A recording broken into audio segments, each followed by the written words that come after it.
Imagine a time long before our Sun and Earth existed. 4.6 billion years ago, our galaxy was a vast and swirling cloud of gas and dust.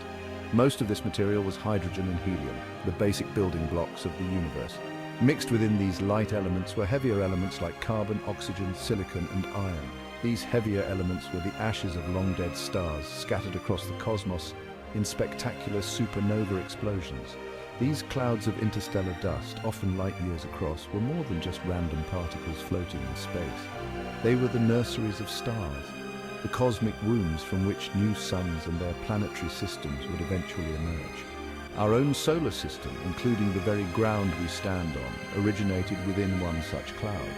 It's awe-inspiring to think that the atoms in our bodies were once part of these ancient stars, scattered across unimaginable distances.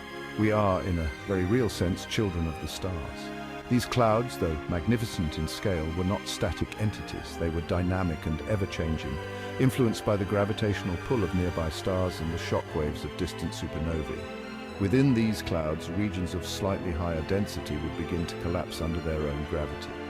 This collapse, slow at first, would gradually accelerate, pulling in more and more surrounding gas and dust. As more material fell inward, the cloud's rotation would speed up, much like a spinning ice skater pulling in their arms. This marked the beginning of a magnificent cosmic transformation, the birth of a star and its planetary system.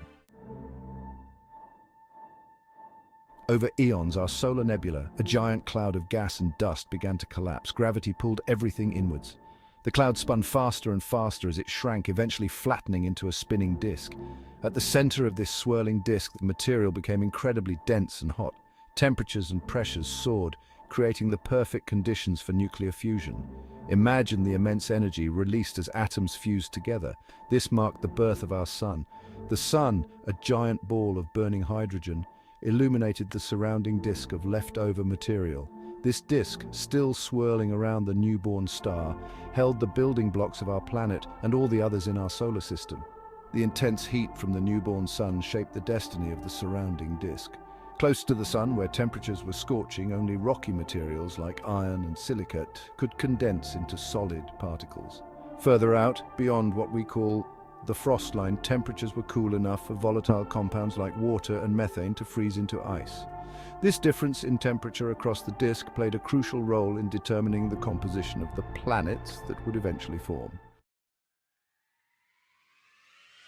The young sun blazed at the center of our solar system. Around it swirled a disk of cosmic debris, gas, dust, and ice. This leftover material, remnants of the original nebula, held the seeds of planets. The sun's gravity, a powerful force, kept this disk in check, preventing it from flying apart. Within this disk, a cosmic ballet began. Tiny particles, drawn together by electrostatic forces, began to clump. These clumps, no larger than grains of sand, collided and stuck together, growing slowly over time. This process, known as accretion, is the fundamental mechanism by which planets form. As these particles continued to accrete, their gravitational pull increased.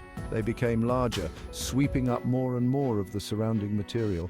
Over thousands of years, these growing clumps transformed from dust grains to pebble-sized objects, then to boulder-sized bodies, and eventually to objects hundreds of miles across. These larger bodies, called planetesimals, marked a significant step in the journey, from dust grains to planets. The stage was set for the next phase of planetary formation, a period of intense collisions and growth.